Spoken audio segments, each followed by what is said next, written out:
Contando con el quórum necesario, saludo a todos los legisladores que se encuentran en la sala y conectados en la plataforma digital. Permítame que no les diga buen día, porque la verdad que creo que es un día muy triste para todos por la pérdida del Papa Francisco. No obstante eso, los saludo y vamos a dar comienzo a la comisión del día de la fecha. Hoy nos convoca para esta comisión, son cuatro expedientes.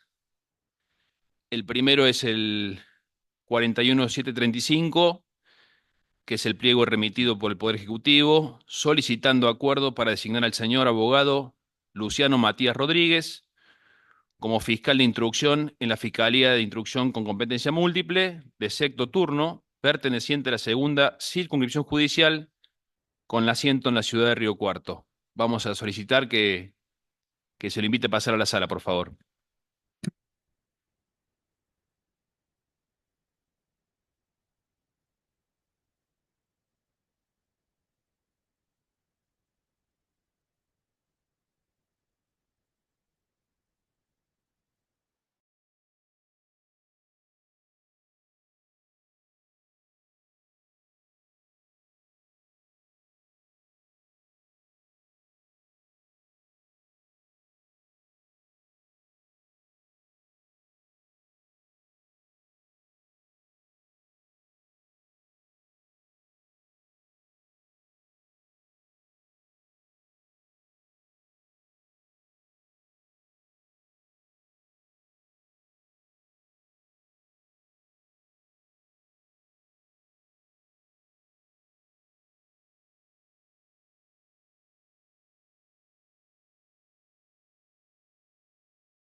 Buen día, doctor Rodríguez. Tome asiento, por favor.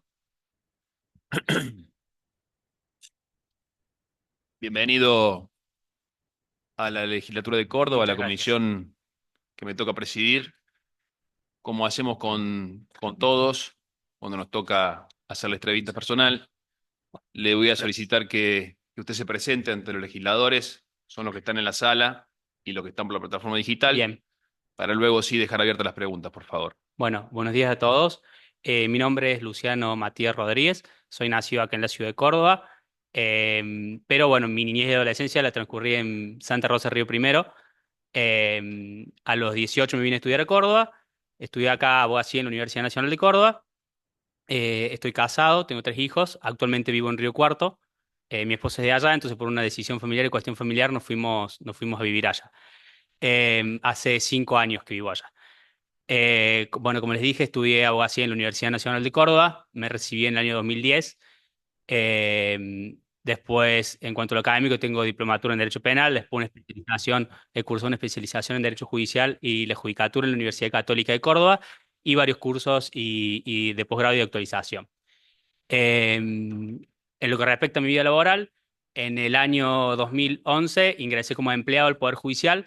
Previamente había hecho 2 años de pasantía como pasante del Poder Judicial en un juzgado civil y en el año 2011 comencé a trabajar en un juzgado penal juvenil a cargo del doctor González del Solar. Estuve ahí 6 años, donde, bueno, hice mis primeras armas vinculadas a la investigación penal y la tramitación de causas vinculadas al fuero penal, que siempre me atrajo y me gustó, digamos, desde la universidad. Luego de eso, pasé a la Cámara de Acusación, donde estuve 3 años como relator, digamos, encargado de la elaboración de proyectos para la resolución de las causas que se tramitan allí. Y en el año 2020, en febrero, me mudé a Río Cuarto. El traslado me salió a un juzgado de niñez y violencia familiar. Estuve allí por 3 años. Y actualmente trabajo en la Cámara Primera del Crimen desde el año 2022. En la Cámara del Crimen, donde estoy encargado también, porque en el interior las cámaras son del crimen y de acusación, estoy encargado, digamos, de la elaboración de los proyectos de los recursos que se resuelven como Cámara de Acusación ahí en la Cámara Primera, que bueno, que es un poco el trabajo que yo hacía aquí en Cámara de Acusación. ¿Sí? Bueno, Eso es todo. No sé si tiene alguna pregunta vinculada a eso.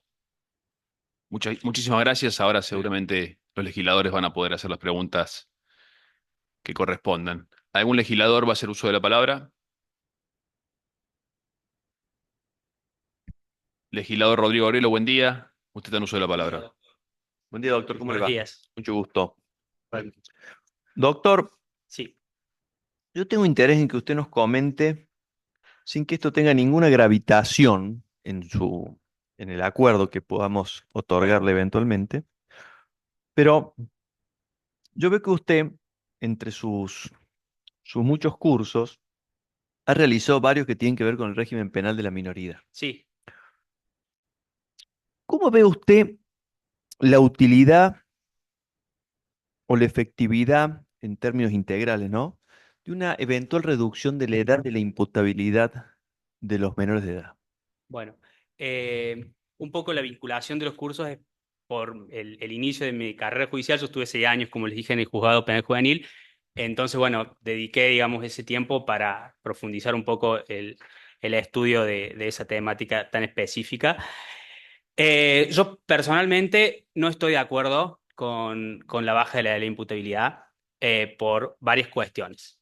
Principalmente, en cuanto a la estadística, la incidencia, digamos, que tiene la intervención de menores en casos, en hechos delictivos, no es muy alta.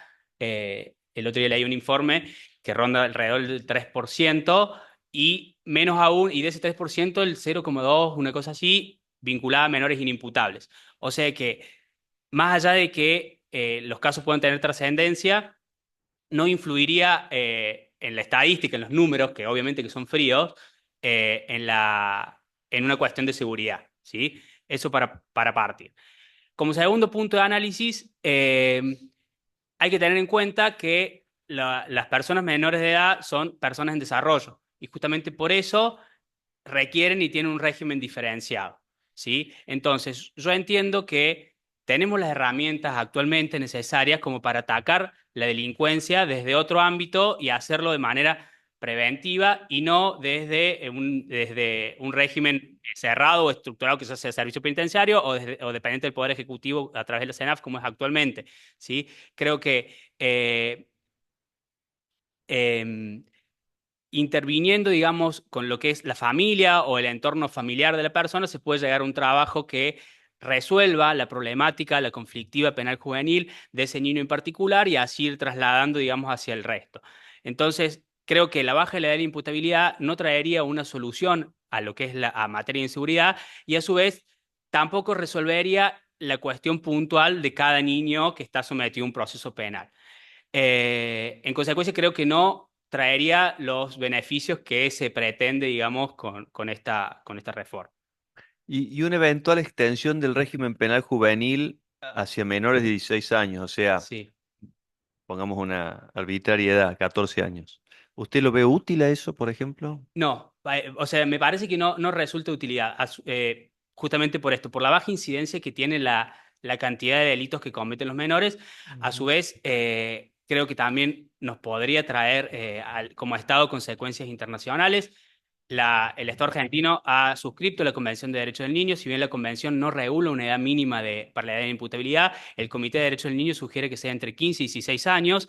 Y a su vez, el comité recomienda a los estados partes a no bajar la edad de imputabilidad y a los que tienen una edad inferior a la que él recomienda, adecuarla, ¿sí? Entonces, en virtud de eso y en virtud del principio de no regresividad de las convenciones internacionales que establecen en términos simples que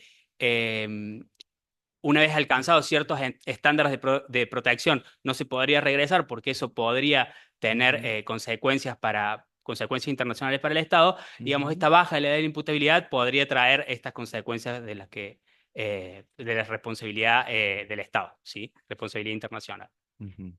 Está bien, me queda claro su opinión. Gracias, doctor. De nada, muchas gracias. ¿Algún otro legislador va a hacer uso de la palabra? Presidente, Legislador me anoto. Hernández, ¿cómo le va? Usted está en uso de la palabra. Gracias, buen día, presidente. Para preguntarle al doctor, tres aspectos. El primero, ¿qué reflexión tiene sobre la reciente ola de inseguridad que ha provocado marchas en la ciudad de Río Cuarto, protestas de la gente reclamando más protección contra la inseguridad? ¿Qué reflexión tiene al respecto? Porque va a ser parte del desafío del sistema de justicia dar respuesta a ese reclamo de la gente. La segunda pregunta es, ¿qué valoración le merece, en caso de ser confirmado en el cargo y quedar a cargo de una competencia múltiple, la lucha contra la corrupción, los llamados delitos contra la administración pública que puedan cometer funcionarios públicos? ¿Cuáles son los desafíos que usted considere que va a enfrentar al respecto y cuál es la importancia en términos cualitativos que le tiene que dar en la intensidad y en el esfuerzo para prevenir la corrupción y combatir la corrupción? Y el tercer aspecto, que si usted considera, dada su respuesta a la pregunta anterior del legislador Agrelo, que ¿cuál sería el umbral de la edad que no comprometería la responsabilidad internacional del Estado argentino en términos de la imputabilidad de los menores, dado que solamente Argentina y Cuba están en 16 años como el mínimo para la imputabilidad? Muchas gracias. Bueno, empiezo por la última respuesta como para dar continuidad al tema. Creo que la imputabilidad debería quedar como está, en 16 años, justamente por este principio de no regresividad en materia de derecho internacional. De este modo, creo que se garantiza, digamos, los derechos de las personas menores de edad, que son personas en formación y que en virtud de esa situación en que se encuentran en la adolescencia, deben y merecen una respuesta, digamos, ante sus hechos delictivos, una respuesta estatal diferente de un adulto. ¿Sí? Eso por un lado. Y por otro, me parece que hay que destacar como muy interesante y como que una herramienta para abordar esta problemática es la reciente reforma que se introdujo al régimen penal juvenil desde esta legislatura, que brinda herramientas, digamos, como para abordar la problemática desde organismos que permitan la protección de los derechos de los niños y de este modo, digamos, poder resolver esta cuestión particular del niño en conflicto con la ley penal. Obviamente sin desatender que para la víctima es, o sea, la respuesta que dé el Estado a esta cuestión debe también satisfacer sus intereses y que la víctima de un delito, en definitiva, no le interesa si es mayor o menor, pero el autor, el supuesto autor del delito, pero bueno, creo que de ese modo se podría resolver, ¿sí? En cuanto a las otras, no sé si satisface la respuesta.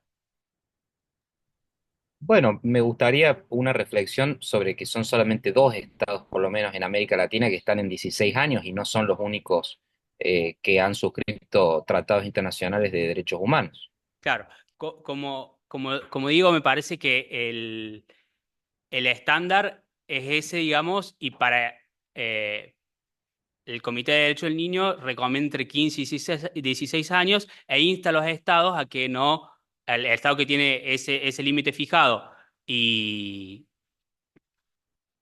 o uno superior, digamos, a que no lo modifiquen o no lo modifiquen en perjuicio, digamos, de los menores de edad. Y creo que la problemática se debería abordar, como lo dije, desde, ¿cómo? Claro, desde las causas del conflicto, las causas que llevan a la persona, a un menor de edad a cometer el delito y de esa forma prevenir futuros hechos. ¿Sí?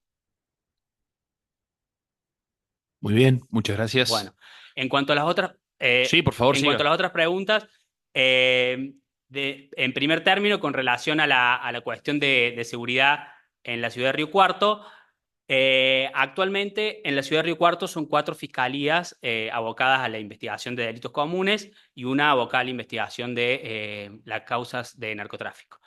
La ciudad de Río Cuarto ha crecido, obviamente, mucho demográficamente.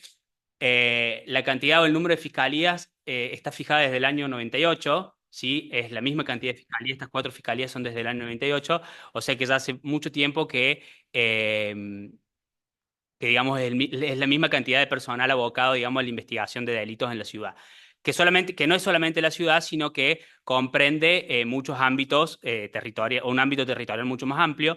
Actualmente hay 27 bocas de sumario, como para así decirlo, o sea, está la ciudad de Río Cuarto dividida en cinco, ¿sí? Tres unidades judiciales y dos comisarías que abarcan todo lo que es el ámbito de la ciudad de Río Cuarto, y después están todos los pueblos y localidades aledañas y ciudades aledañas que también, digamos, instruyen sumarios a través de comisaría, ¿sí? Obviamente que hubo una ola de inseguridad que ahora afortunadamente se ha dispuesto, digamos, como operativos que han llevado a tratar de prevenir hechos delictivos. Actualmente, por ejemplo, hace un rato nos llegó el listado de detenidos. Hay 50 personas detenidas del fin de semana, que es obviamente mucho trabajo para toda la fiscalía, ¿sí? Yo creo que desde mi punto de vista, la creación de dos nuevas fiscalías en la ciudad de Río Cuarto van a poder ayudar, digamos, a que se le dé efectivamente el tratamiento y poder brindar una respuesta a las víctimas de los delitos, ¿sí? Creo que es una forma de abordar, en cierto modo, la conflictiva social y poder brindar una respuesta, ¿sí? Por último, con relación a los delitos de corrupción, eh, entiendo que, y desde mi punto de vista, tendría una actitud activa con relación a este tipo de delitos, porque si bien en general son causas que son sin preso, eh, yo creo que la sociedad merece una especial respuesta en este tipo de delitos porque vinculan a personas en las que la sociedad ha depositado cierta confianza, ¿sí? Entonces, en cierto modo, merecen un reproche especial y una pronta respuesta.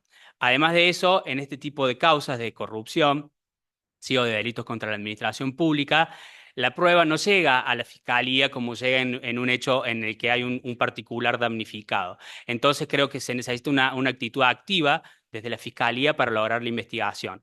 Para eso, el Ministerio Público Fiscal cuenta con herramientas, por ejemplo, la División de Investigación Operativa, que es la DIO, que ellos tienen las herramientas, digamos, para poder obtener una información acabada y completa desde lo patrimonial, desde lo personal de la persona investigada, y creo que esas herramientas, digamos, pueden a uno llevar a tener un acabado conocimiento de lo que son este tipo de causas, ¿sí? Muy bien. ¿Algún otro legislador va a hacer uso de la palabra?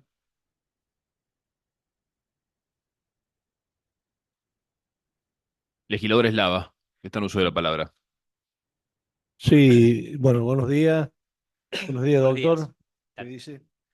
Una preguntita sobre qué aporte puede darnos sobre el abordaje de las adicciones en su labor en el futuro fiscal.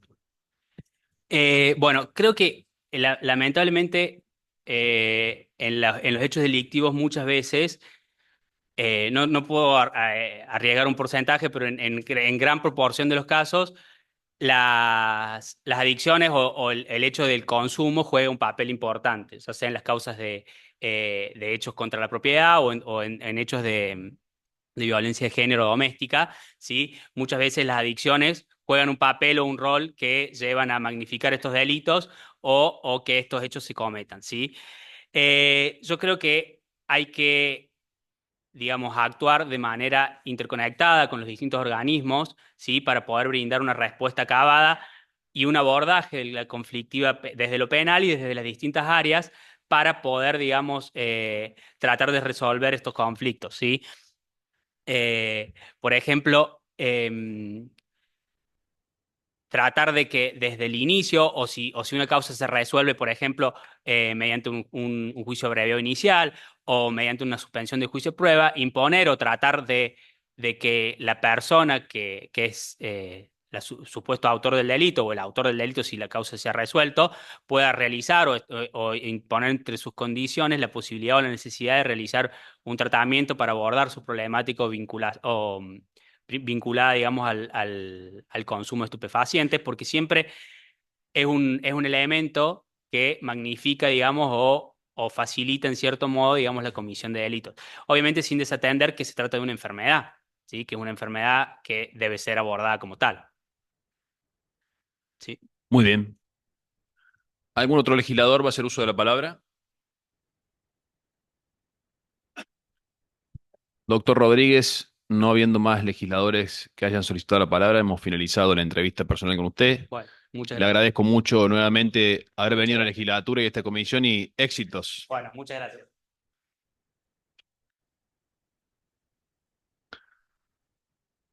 A continuación, vamos a poner en tratamiento el expediente 41726, que es el pliego remitido por el Poder Ejecutivo solicitando acuerdo para designar a la señora abogada Yael Yanina Arias Chocrón como fiscal de instrucción en la Fiscalía de Instrucción con competencia múltiple de quinto turno, perteneciente a la segunda circunscripción judicial con asiento en la ciudad de Río Cuarto. Vamos a invitarla a pasar a la sala, por favor.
¿Qué tal? Buen día. ¿Cómo le va? Bienvenida. Tome asiento, por favor, doctora Yael Yanina Arias Chocrón. Le doy la bienvenida a la legislatura de Córdoba, a esta comisión, como hicimos recién con el doctor Rodríguez. Yo le voy a pedir que usted se presente ante los legisladores que están en la sala, los que están en la plataforma digital, para luego sí dejar abiertas las preguntas, por favor. Bueno, hola, mi nombre es Yael Arias Chocrón, como saben. Muchas gracias por la bienvenida. Tengo 36 años, soy de la ciudad de Río Cuarto, nací y viví ahí toda mi vida. En lo académico les puedo comentar que entre el 2006 y 2012 estudié abogacía en la Universidad Nacional de Río Cuarto. Ya para esa época había estado 2 años siendo ayudante alumna de las cátedras de Derecho Penal 1 y Penal 2 de la carrera de abogacía de la Universidad de Río Cuarto. Entonces ya había empezado a perfilar mi orientación hacia el derecho penal, que siempre fue lo que me gustó. Cuando me recibí al año siguiente, en el año 2013, empecé la carrera de especialidad en Derecho Penal en la Universidad Nacional de Rosario por las comodidades que tenía para viajar, digamos, porque estaban concentrados los días, tenía que viajar de jueves a domingo a cursar una vez por mes. Paralelamente empecé a trabajar en el año 2013, apenas me recibí también en el Poder Judicial, en Río Cuarto, en la sede de Río Cuarto. Entré a la Fiscalía de Instrucción de Tercer Turno, que es a donde trabajo hasta el día de hoy. Solamente pasé el año anterior, no, el año pasado no, el anterior, estuve cubriendo una licencia de prosecretaria en una fiscalía de primer turno en Río Cuarto un par de meses, una licencia por enfermedad. Y después cubrí una licencia en una asesoría letrada, una licencia por maternidad y una licencia también por maternidad en el juzgado de ejecución de Río Cuarto. Cuando se terminaron esas licencias, volví a la Fiscalía de Instrucción de Tercer Turno, que es donde trabajo hoy. Y bueno, más acá cerca en el tiempo, en lo que respecta a lo académico, la semana pasada terminé de cursar la maestría en Derecho Penal. Me queda presentar la tesis ahora para recibirme. Y bueno, creo que más o menos resumí un poquito lo que... Muy bien, doctora. Ahora vamos a dejar abiertas las preguntas a los Bueno, legisladores. Legisladora Grelo, usted está en uso de la palabra. Buen día, doctora, ¿cómo le va? buen día. Dos cositas quisiera saber de usted. Una, ¿usted tiene algún tipo de, o ha tenido algún tipo de participación como voluntaria en alguna actividad de orden social, no académica? ¿La ha tenido en alguna ocasión? Hace bastante, en Ujú, la época en la que estaba en el secundario, ujú. íbamos a una copita de leche en donde ayudábamos con las tareas a los chicos, ya hacíamos apoyo escolar. Y más cerca ahora en el tiempo, participé, bueno, junto con un grupo ahí de tribunales en el programa del Poder Judicial que se llama Referentes Judiciales, Ujú. que consiste en que tenemos que ir a diferentes barrios de la ciudad de Río Cuarto y a un pueblo cercano también para brindar algún tipo de asistencia, hacerles conocer las diferentes dependencias del Poder Judicial, cómo acercarse. ¿Eso se hace en calidad de voluntario, en Sí, calidad de empleado? sí, sí, pueden participar funcionarios y empleados. Es Ajá, voluntario la la participación. participación. Perfecto. Sí, estuvo muy Bien. buena esa actividad. ¿Sí?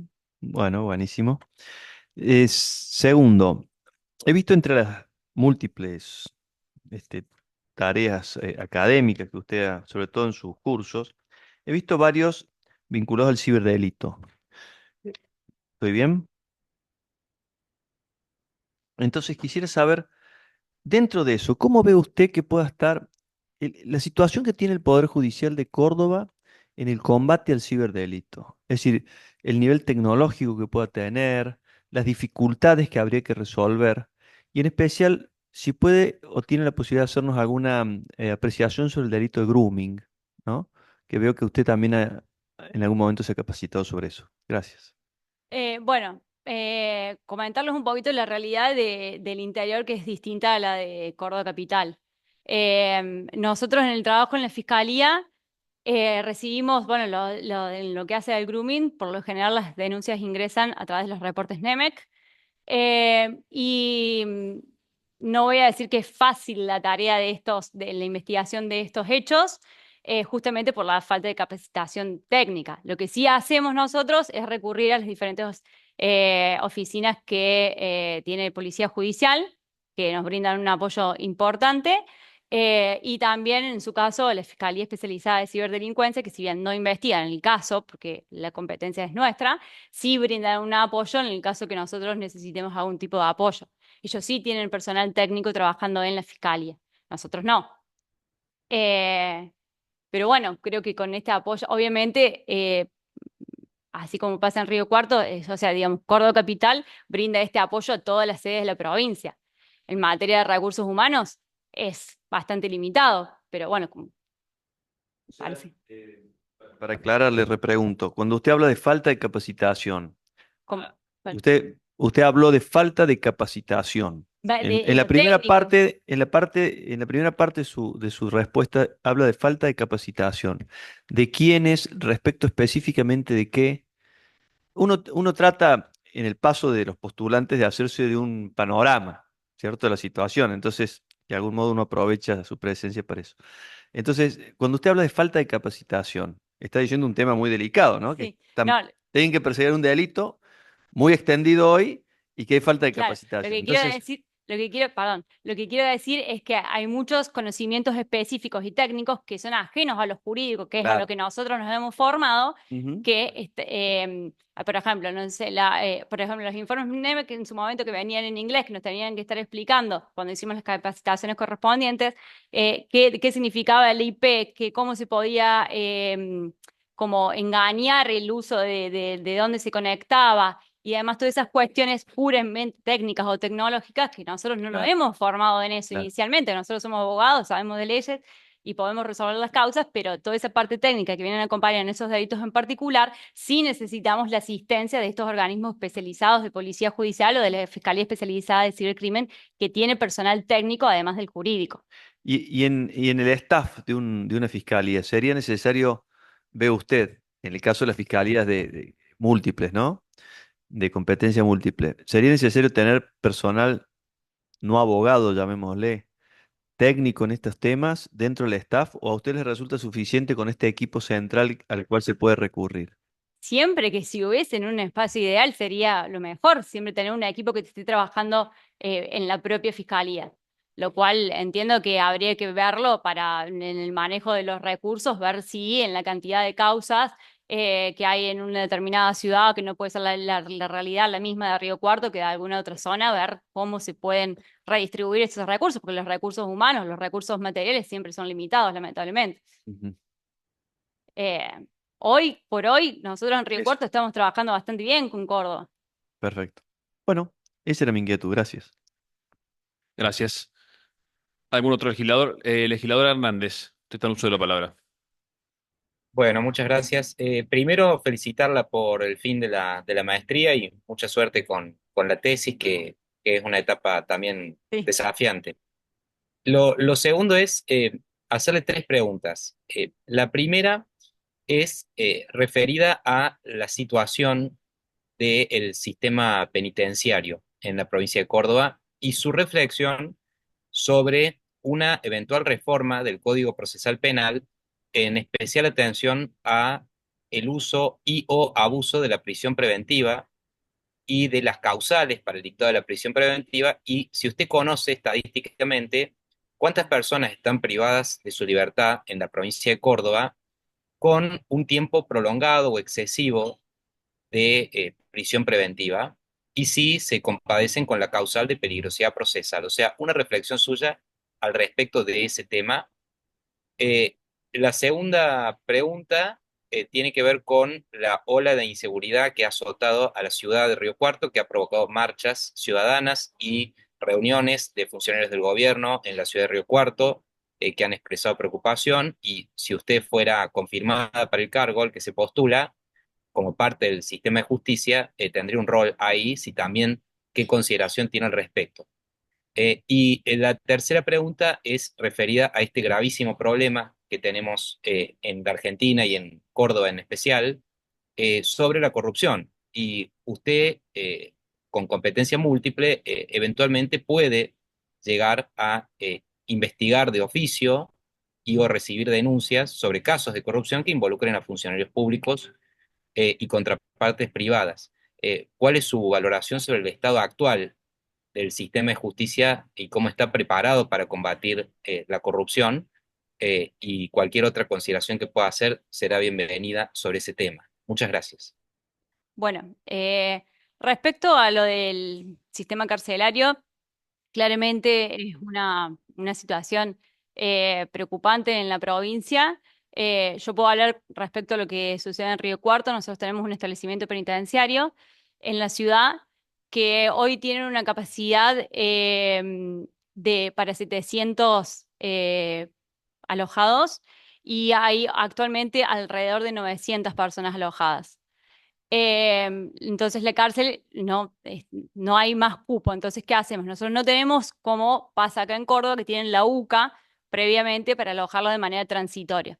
Nosotros, las personas que están detenidas quedan en la alcaldía de la unidad departamental, que lógicamente a la cantidad de personas, al no haber lugar en la cárcel, es como que hay más gente en la alcaldía también. Hoy tenemos alrededor de entre 50 y 60 personas en la alcaldía esperando que se haga un lugar en la cárcel.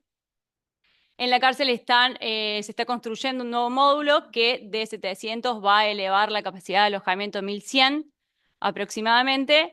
Y el problema que tenemos es que al hacerle el pase, porque obviamente en la alcaldía de la departamental no pueden estar mucho tiempo, los hacemos a los pases abiertos a cualquiera de los otros establecimientos del resto de la provincia.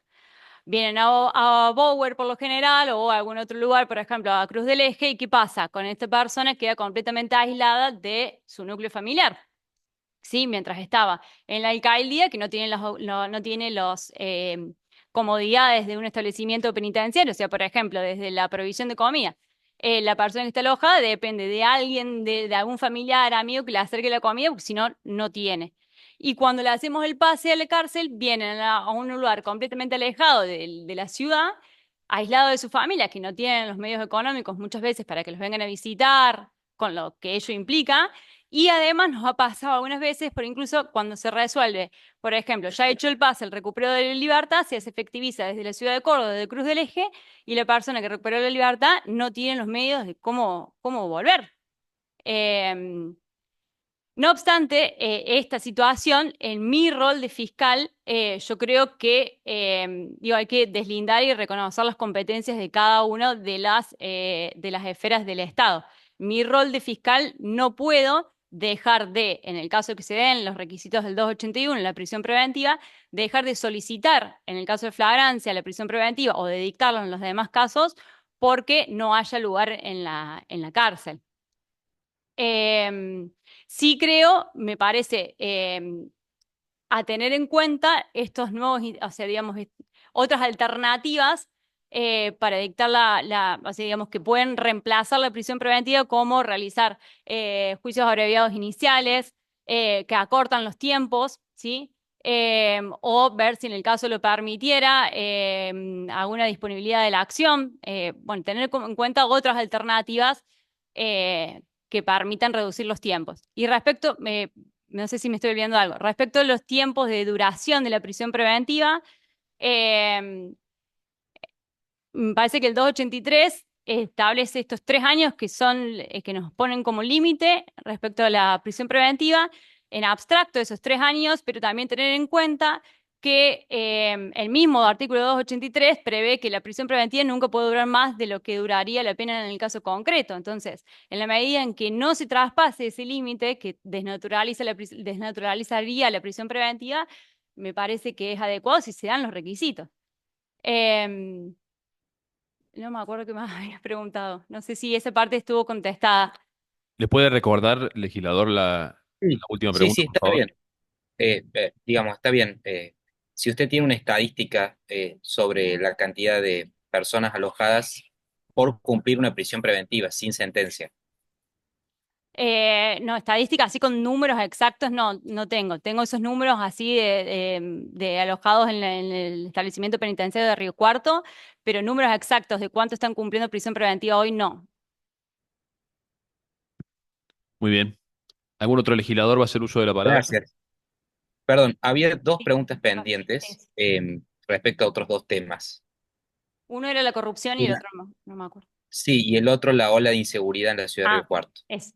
Bueno, sí, respecto de la corrupción, me parece que es un flagelo, hechos delictivos de corrupción merecen una atención prioritaria,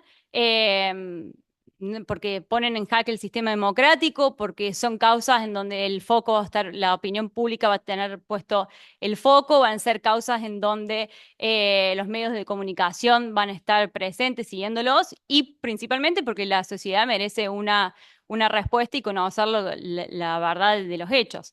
Eh, Me parece que el Poder Judicial hoy cuenta con herramientas también, creo que en estas causas, porque creo que serían causas complejas.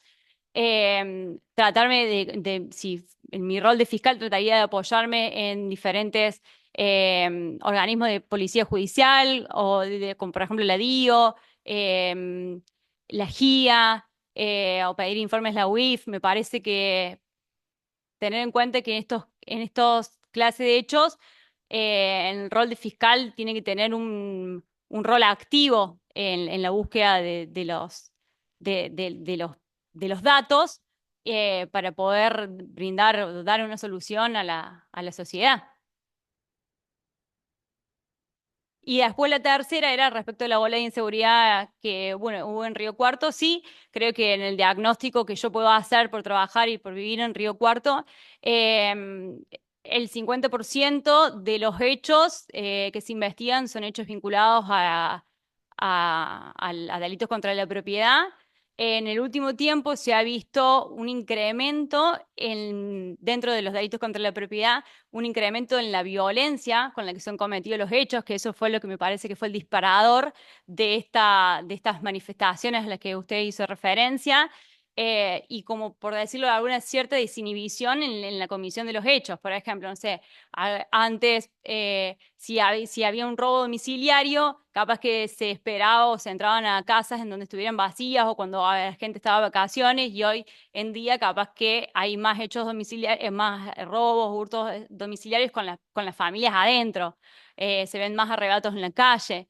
Y bueno, respecto a qué puedo hacer yo como fiscal en caso de asumir el cargo, yo creo que Río Cuarto hoy tiene 4 fiscalías de competencia múltiple, que son las mismas 4 fiscalías que están trabajando desde el año 1998. La ciudad, obviamente, desde 1998 hasta ahora ha crecido. En el último censo tiene 180.000 habitantes, y en el censo más cercano, 1998, que fue el 2002 o 2001, creo, tenía un poquito menos de 140.000 habitantes. Entonces, A todo esto, eso únicamente ciudad, hay que sumarle todos los pueblos aledaños con los que trabaja, con los que tenemos competencia. Entonces, digo, es una ciudad que ha crecido mucho y los recursos humanos en materia, en el fuero penal, son los mismos de 1998. Entonces, yo creo que la creación de estas dos nuevas fiscalías para la ciudad va a generar un cambio importante que va a permitir como acelerar las causas. Muchas gracias. Muy bien, ahora sí. ¿Algún otro legislador va a hacer uso de la palabra?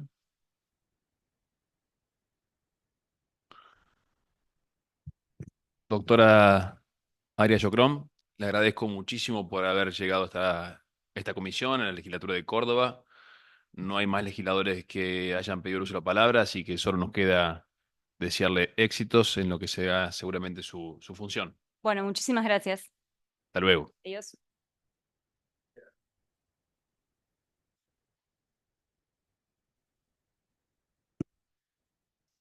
El tercer expediente en tratamiento en el día de la fecha es el 41731, que es el pliego remitido por el Poder Ejecutivo solicitando acuerdo para designar a la señora abogada Analía de Los Ángeles Cepede como fiscal de instrucción en la Fiscalía de Instrucción con competencia múltiple, perteneciente a la 9ª Circunscripción Judicial con asiento en la ciudad de Don Funes. Vamos a invitarla a pasar a la sala.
Adelante, doctora Analía de Los Ángeles Cepede, por favor, tome asiento. Muchas Bienvenida gracias. a la legislatura de Córdoba y a esta Comisión de Asuntos Constitucionales, Justicia y Acuerdos. Como hicimos con el resto de los postulantes, yo le voy a solicitar, por favor, que usted se presente en algunos minutos con los legisladores que están en la sala, con los que están en la plataforma digital, para luego sí dejar abiertas las preguntas al resto de los legisladores. Bien. Bueno, inicialmente muchas gracias por darme la oportunidad de estar acá.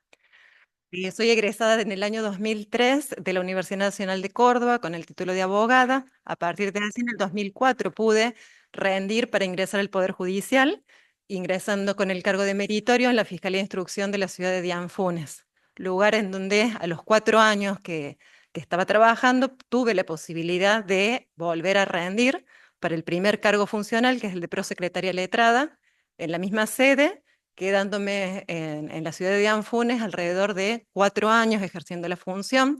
Por razones personales tuve que renunciar al cargo y volverme a la ciudad de Córdoba, donde ingresé a una Fiscalía de Instrucción de Números, que fue el Distrito 4, Turno 4. Al año más o menos que estaba residiendo acá en Córdoba, pude nuevamente rendir para el cargo de prosecretaria del Interior. Trabajé en Río Segundo como prosecretaria 4 años, después en Jesús María 3 años. Se me dio la posibilidad de volver a rendir el cargo superior, que es de secretaria de narcotráfico.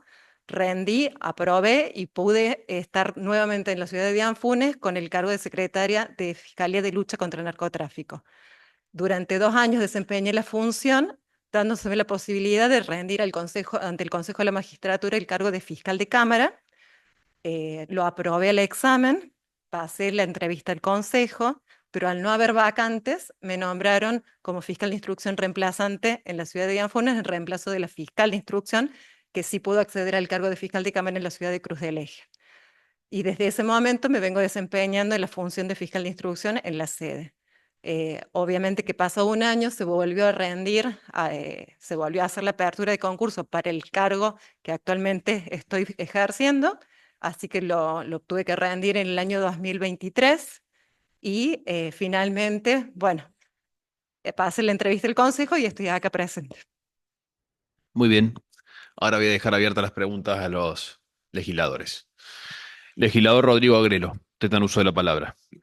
Muy bien, Muy buenas tardes. Buenos días, perdón. todavía. Todavía. Quiero hacerle varias preguntitas. La primera, ¿tiene usted alguna experiencia como voluntaria en algún tipo de organización comunitaria?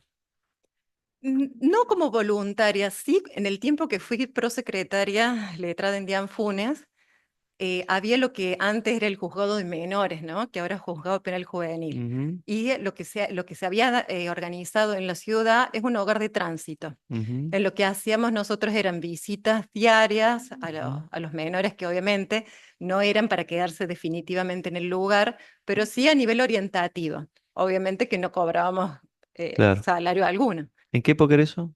Fue en el año 2006, duró del 2006 al 2008 que lo cerraron. Ujú. Perfecto.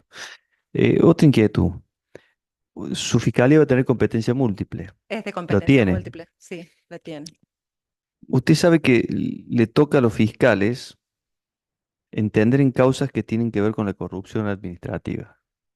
¿Cuáles son los resguardos que considera usted debe tomar un magistrado que viviendo, desarrollando su tarea en una ciudad relativamente pequeña, eh, el trato con quienes pueden ser sus imputados, que además suelen tener poder, suele ser frecuente? ¿Cuál es el tipo de recaudos que usted personalmente toma o considera que un magistrado debe tomar?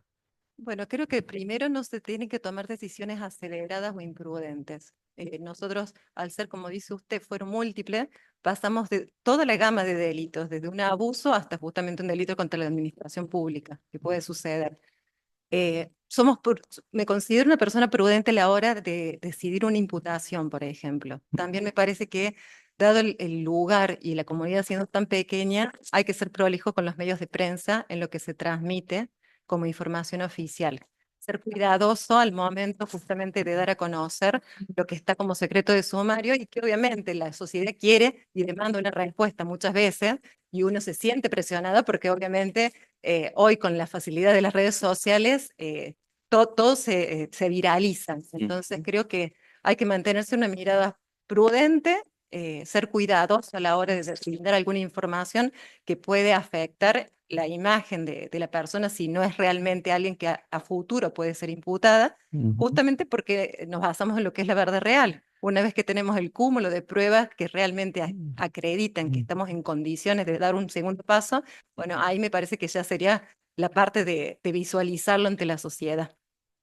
Y los recaudos de orden social, Sí. porque un magistrado generalmente vive, usted vive en, Vivo en una localidad de 20 kilómetros de distancia de la ciudad de Anfunes, en ajá, Villa Tulumba. en Tulumba vive. Sí, en Villa Tulumba. Bueno, entonces va a vivir más años que nosotros, usted. Seguramente.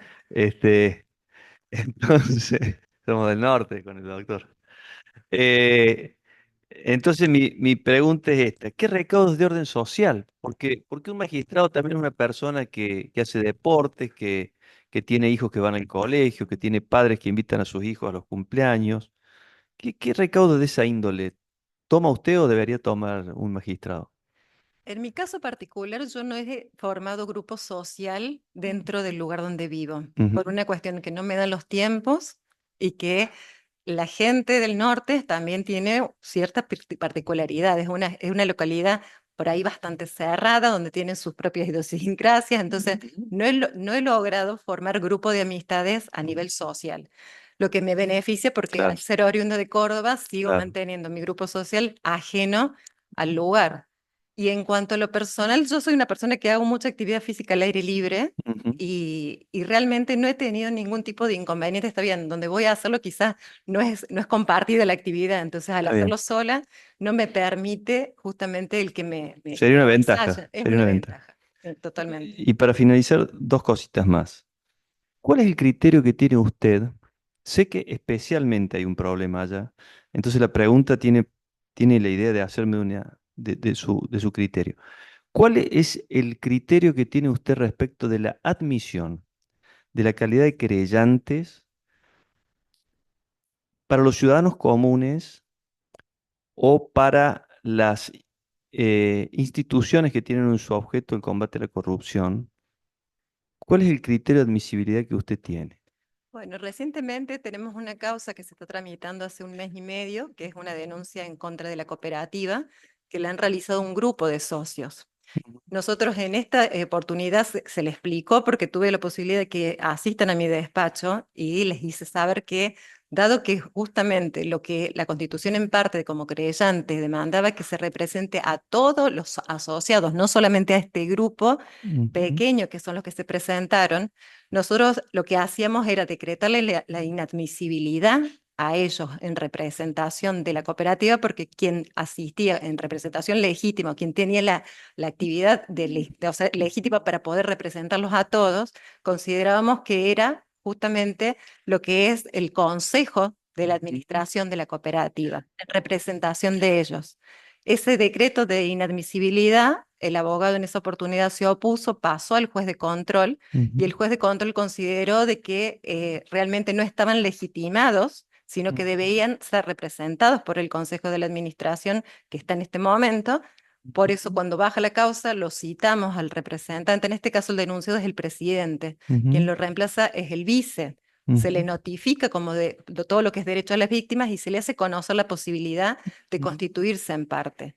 Él lo que manifestó es que lo iba a someter a asamblea y que a partir de lo que se decía en la asamblea iban a decir si se iban a constituir en parte creyente o no, que a la fecha no lo han hecho. Perfecto. Mi última pregunta es esta. De la totalidad de las causas que usted recibe de denuncias que ustedes reciben o tienen que tramitar hecha la denuncia, ¿qué porcentaje puede tener con violencia familiar?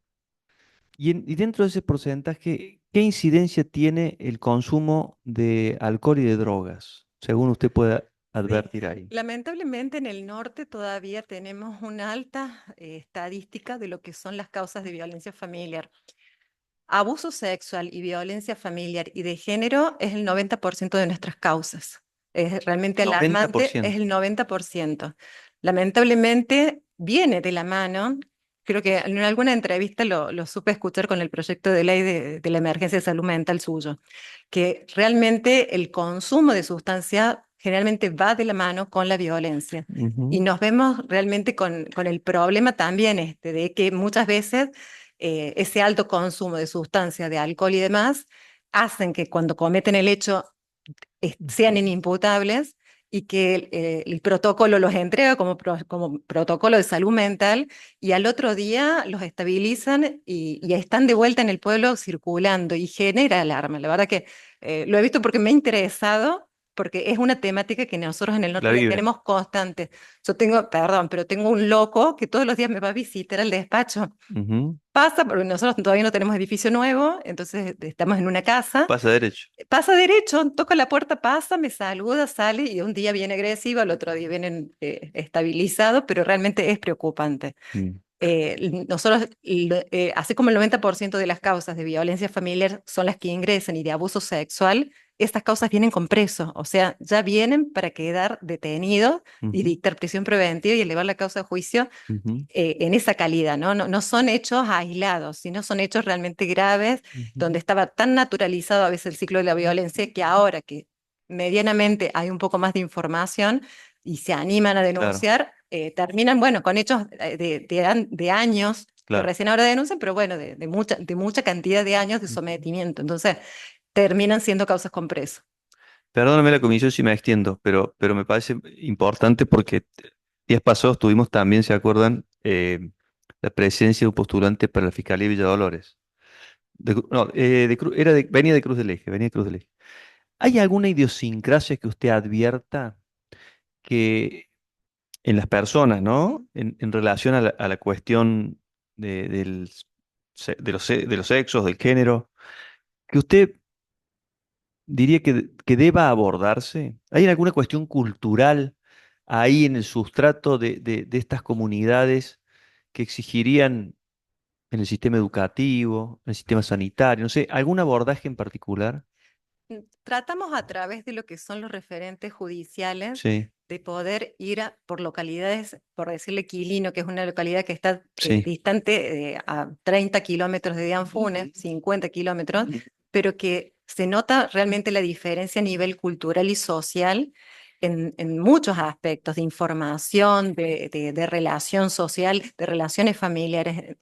Hemos tratado de llevar un poco de información a los colegios, a las instituciones públicas por ahí a través de las municipalidades, de las intendencias nos han dejado ir e informar hasta a nivel policial, porque lo que vemos mucho en este último tiempo, por lo menos yo en los 2 últimos años que estuve ejerciendo la función, que gracias a esa información que no contenían o no, que no realmente no sabían que había posibilidad de denunciar por una línea telefónica anónima o en la misma institución escolar los menores llegarse al maestro y también contarle qué es lo que le estaba pasando dentro del seno familiar, no se animaban a contar. A partir, me parece, de esto de empezar a informar, de hacerles conocer que hay otras vías, que no es solamente la familia quien tiene que ir y contener al menor, me parece que ha sido positiva, más allá de que se han incrementado el número de causas, porque obviamente ha salido a la luz cosas que a lo mejor estaban naturalizadas, Claro. pero nos ha servido mucho esta mecánica. Ujú. Bueno, muy bien, gracias, doctora. Muy Bueno, amable. muchas gracias. Legislador Eslava, que dan uso de la palabra. Sí. Buenos días, doctora. ¿Cómo le va? Eh, bueno, algunas de las preguntas que yo había anotado por ahí ya las hiciste vos. Este, sobre el tema de la cooperativa lo contestó la doctora, que era una de las preguntas, y sobre el tema de violencia de género también quería hacer una consulta sobre lo mismo que preguntaste vos, pero en el tema de lo que es el norte, creo que ¿qué puede decirnos sobre el abordaje en casos donde existen vínculos de confianza o amistad entre las víctimas y el victimario? En el norte se da mucho eso, por eso es una de las preguntas que le quería hacer, ¿no es cierto?, con relación a la opinión formada de usted. Bien, la Gracias. verdad que obviamente que todo lo que es el marco de violencia familiar, estamos hablando de problemas o conflictos que suceden dentro del seno familiar y que muchas veces es la propia víctima la que no quiere dar a conocer qué es lo que está padeciendo porque está ensimismado justamente en ese ciclo de violencia. Lo que se trata de hacer inmediatamente es el abordaje técnico psicológico. Nosotros ante un hecho en donde puede haber este círculo en donde la misma víctima no quiere contar lo que viene padeciendo porque a lo mejor depende económicamente de la persona, porque a lo mejor no puede visualizar que está pasando un hecho de naturaleza que es de violencia, es abordar a la víctima con el equipo técnico, se investigue igual la causa, si hay que imputar y actuar de oficio, se lo hace de la misma forma, y bueno, y después ir de la mano con lo que es el juzgado de violencia familiar, que notifica obviamente lo que es medidas de restricción, de acercamiento y exclusión, para evitar justamente que la persona ante la desobediencia sepa de que es una condición de libertad y que si se le vuelve a acercar, habiendo sido notificado, va a ser un revoque de esa libertad para estar detenido. Sí. Gracias, doctora. Nada. Sé que cuando usted asumió como fiscal sustituta ahí, tuvo un caso muy importante que resolver en la localidad nuestra del asesinato de una docente y actuó con celeridad en el tema, o sea que Te agradezco. y lo La verdad conozco que no, y le digo porque bueno, fue le un tema agradezco. muy candente, ¿no es cierto?, en la sociedad del norte de Córdoba y la verdad que tuvo en Hoy vilo. felizmente podemos decir que está la causa en cámara, que él Exacto. sigue detenido y que ya hay fecha para inicio de jurado popular para poder abordar un femicidio que gracias a Dios en el norte no lo tenemos muy seguido, pero no significa de que no pueda pasar y que pese a que, como dice usted, yo le heredé la causa 7 meses después, Sí, sí. en donde había un estrépito en el pueblo porque ni más ni menos era una connotación especial de A mí ser me una tocó ser docente. intendente en Bueno, ese momento, así entonces que se mezcló en ese momento, se mezcló en cuestiones si tenían que ver políticas o no para no detener a una persona, si había... El pueblo, lamentablemente, yo siempre digo, pueblo chico, infierno grande. La gente habla y el radio pasillo es más fuerte de lo que se puede conocer desde la fiscalía. Entonces fue una herencia bastante importante con la que sí, sí, ingresé, es cierto. así que le agradezco. Gracias, doctora. De nada. Muy bien. ¿Algún otro legislador? Legislador Hernández, está en uso de la palabra. Gracias, gracias, presidente. para preguntarle a la doctora sobre tres temas que me parecen importantes. El primero, sobre los fueros que tenemos las autoridades en la provincia de Córdoba, dado lo que establece la Constitución Provincial por un lado, reformada en el 2001, y lo que queda en el Código Procesal Penal. ¿Cuál es su opinión sobre la investigación jurisdiccional, sobre el pedido de desafuero? ¿Cómo es el estado jurídico de esta situación, según su opinión? Relacionada a la pregunta del doctor Agrelo, evidentemente que a usted, en caso de ser confirmada en el cargo, le tocaría o no impulsar de oficio o recibir denuncias contra funcionarios públicos. Y bueno, este puede ser un aspecto también jurídico que me interesaría conocer cuál es su opinión. Eh, porque hay, a ver, ¿por qué le pregunto esto? Porque hay una situación normológica y a veces otra situación sociológica en torno a cuál es el privilegio que tenemos los funcionarios públicos respecto al resto de los ciudadanos. En ese sentido, ¿cuál es su valoración sobre la importancia que hay que darle a la lucha contra la corrupción? Que algo ya contestó referido a la pregunta del doctor Agrelo. La segunda pregunta, el segundo aspecto o el segundo tema es la prisión,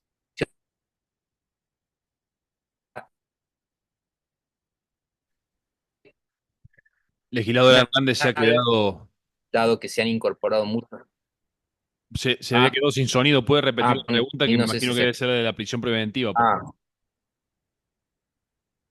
sí, sí, la segunda pregunta es respecto a la prisión preventiva, si considera que es hora de reformar el Código Procesal Penal para evitar el abuso de la prisión preventiva. Y la tercera es, porque recién la escuché nombrar el tema de del juicio por jurados, si usted está conforme con el sistema escabinado o considera que se debería avanzar hacia un sistema puro de separación entre los jueces técnicos y el jurado popular. Muchas gracias. Bueno, buen día.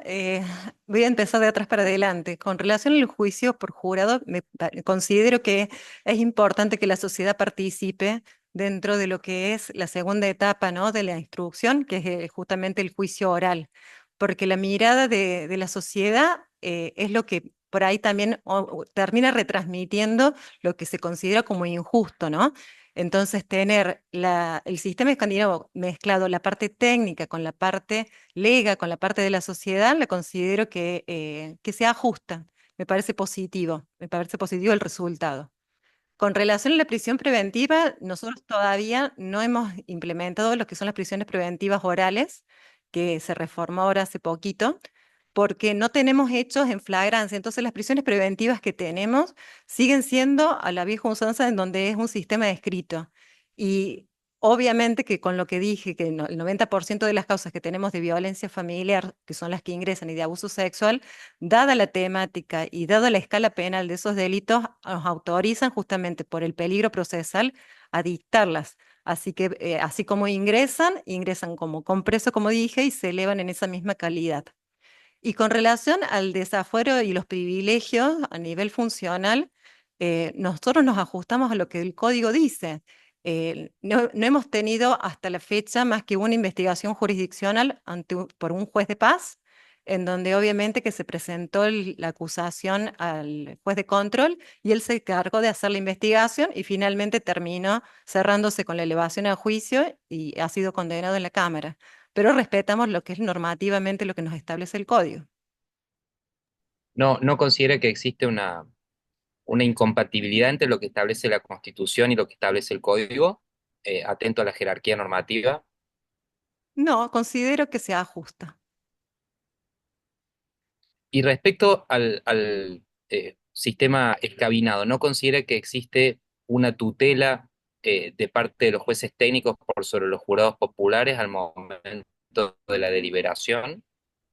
No, me parece que no hay injerencia entre lo que el jurado popular resuelve al momento que obviamente tiene que aplicar el tecnicismo. La parte de valoración de la prueba la hace netamente el jurado popular con una visión lega. Después el juez se ajusta a lo que dice el código, a la pena que se establece de acuerdo si es culpable o inocente. Y respecto a la prisión preventiva, atento a la situación carcelaria, no considera necesario avanzar en otras medidas cautelares de coerción física o no, y agregar la figura de la reiterancia, ¿cómo evalúa la figura de la reiterancia? Me parece que en el caso de las prisiones preventivas, nosotros cuando la dictamos tenemos elementos suficientes para considerar que pese a que obviamente la libertad es la regla y la prisión preventiva la excepción, consideramos que si realmente esta persona que está siendo investigada reviste un riesgo procesal estando en libertad para poder ser investigada, dictamos una prisión preventiva. Las medidas alternativas considero que son positivas en cuanto a lo que puede ser a lo mejor una tobillera, pero para hechos delictivos que a lo mejor no revisten una peligrosidad para la investigación, ¿no? Cada causa se maneja en forma particular, no todas las causas se presentan de la misma forma. Yo siempre digo que no toda violencia es violencia de género, hay que separar y diferenciar cada causa que nos ingresa a la fiscalía para determinar si corresponde o no un dictado de una medida de coerción. Y con respecto a la reiterancia, me parece perfecto que simplemente porque me parece que estamos muy desbordados a nivel social y realmente también hay que darle una respuesta a la persona que se siente desprotegida, ¿no? Lo hemos visto con el menor que hace poquito, bueno, ya ahora cumplido los 17, pero el menor que él, acá en Córdoba prácticamente tenía una planilla prontuarial de menor de edad en donde entraba y salía. Entonces, me parece que es positivo. La edad de imputabilidad, por último, preguntarle, eh, hay que cambiarla, hay que reducirla, hay que mantenerla. No, yo estoy de acuerdo con que se reduzca, porque ha cambiado, inclusive nuestro Código Penal en la línea de los 13 o de los 16 en cuanto a víctimas de los abusos sexuales, que me parece que ha quedado un poco caduco a lo que nosotros hoy estamos viviendo realmente. Así como la ley penal juvenil, me parece que también la cuestión de fondo a nivel de la imputabilidad también debería disminuirse. Muchas gracias. No, por favor. Sí, claro, legislador. Usted no uso la palabra. Me interesa mucho esto último que ha dicho usted, doctora. Pero yo quiero entender esto, ¿no? Si todos quienes pasan por acá, que están en el foro penal, abordamos el asunto. Una cosa sería el tratamiento penal juvenil y otra cosa sería la reducción de la edad de la imputabilidad, ¿no? Cuando usted hace esta apreciación, se refiere a, usted ha dicho, o no sé si le entendí bien, que usted es partidario de reducir la edad de la imputabilidad, Sí, anticiparla. sí. Ahora, eso implica la aplicación del Código Penal y del tratamiento carcelario, o usted, en este caso, para los menores, intentaría la aplicación de lo que hoy sería el tratamiento penal juvenil. No, yo sostengo que el tratamiento penal juvenil es importante, es más, nosotros nos corren vista para pedir prórroga o no de un tratamiento, y en los casos que nos han corrido vista, nosotros no hemos pedido la prórroga del tratamiento porque vemos un cambio en el menor, en la parte de reconocer lo que ha hecho, en cómo, cuáles son las posibilidades que tiene cuando salga, con quién, qué familiar se puede hacer cargo. Entonces consideramos de darle una posibilidad, no es que por ser penalistas somos inquisitivos y consideramos de que comete una falla, un delito y tiene que estar preso. Tendría que ir en forma simultánea, ¿no? La baja de la inimputabilidad con la ley del tratamiento a nivel de penal juvenil y no tratarlo como con la calidad de preso o de detenido, ¿no? Bien. Muchísimas gracias. ¿Hay algún otro legislador que quiera hacer uso de la palabra? Doctora Cepede, no hay otro legislador que quiera hacer uso de la palabra. Pero me deja acá. Usted eh, tome el café tranquilo. No obstante eso, yo le agradezco que haya venido a esta legislatura, a esta comisión, y desearle éxitos, doctora Cepede. Bueno, muchísimas Muchísimas gracias. gracias. Tome el café tranquilo. Le vamos a dar unos minutos antes de invitar a... Y si quiere hacer una pregunta, sí, sí, hágala. No sé si estuvo Por quedarse a tomar un café. Claro. No tendría que haber Por el precio de un café, mire, le vamos a preguntar. Usted tuvo en su fiscalía el caso de Ischilín, no sé si está en su jurisdicción, Ischilín. Sí, es jurisdicción. Aquel caso, no era Ischilín, sino me parece que era Cerro, Colorado. no, Cerro Azul. ¿Cerro Azul se llama? No, no, es para este lado. Bueno, el caso de una persona del ambiente muy rural que con una cuestión psíquica mata a su mujer. Sí. Es del paraje Raúl García, ¿no? Raúl García, me parece. Ah, sí, sí. Es cerca de lo que es Sarmiento, entre Claro, Sarmiento y exactamente, exactamente. Dígame una cosa, en ese caso había una patología psiquiátrica, ¿no tratada? no trata, maltratada, Maltratada. maltratada, ¿Por qué? porque esta persona hacía ciclismo. En una carrera, 2 años antes de este episodio, él cae, o se golpea la cabeza y a partir de ahí la misma familia comenta que esta persona empezó con alucinaciones, Mira vos. alucinaciones de persecución, que era perseguido.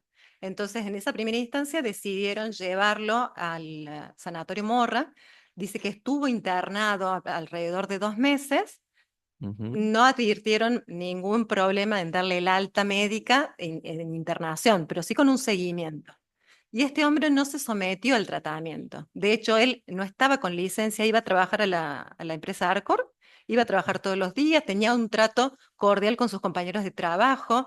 El día anterior, antes de que él mate a su mujer, había almorzado con los hijos en familia, Ujú. pero por lo menos a lo que nos informa el psiquiatra que lo trata, penalmente ya, ¿no? Estando imputado con el delito de homicidio, que él sentía que esos 2 meses que estuvo en el sanatorio Morra, a él lo habían secuestrado. ¿Quién lo había Claro, secuestrado? Su familia. Entonces, que él no iba a permitir que se lo vuelva a secuestrar. Entonces, él socialmente se mostraba como una persona totalmente normal, pero en su cabeza se desarrollaba este instinto de que él era perseguido por su mujer, que nuevamente, ante algún episodio que no le gustara, lo iban a trasladar al hospital, que él decía que obviamente era el secuestro, y por eso toma esa decisión.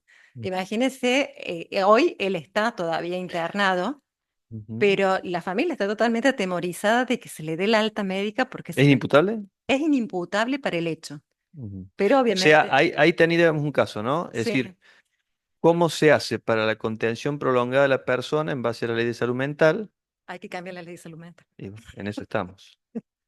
En Por eso eso le estamos. digo que para nuestra localidad es importante el cambio, porque tenemos estos episodios, más allá que no llegamos a un femicidio o un Claro. homicidio, pero tenemos muchas personas con incapacidades, porque la promiscuidad, perdón, es muy alta todavía. Entonces, tenemos hijos de padres biológicos, de familias ensambladas con algún tipo de vínculo entre hermanos, tenemos abusos sexuales entre hermanos. Ujú. Realmente preocupa porque después a la hora de peritarlos nos da que tiene esa incapacidad y que no comprende y decimos, ¿qué hacemos? ¿Qué hacemos con Porque eso? la mirada de social es, pero si la mató, Claro, puede salir en libertad siendo que la mató, va a salir a matarla porque sabe de que su instinto de persecución es su mujer. claro. Está claro. Bueno, Muy bien. Doctora, ¿ha Gracias, finalizado el doctora. café Muy o amable. quiere ser sometida a otra pregunta? ¿O quiere otro café? creo que fue suficiente.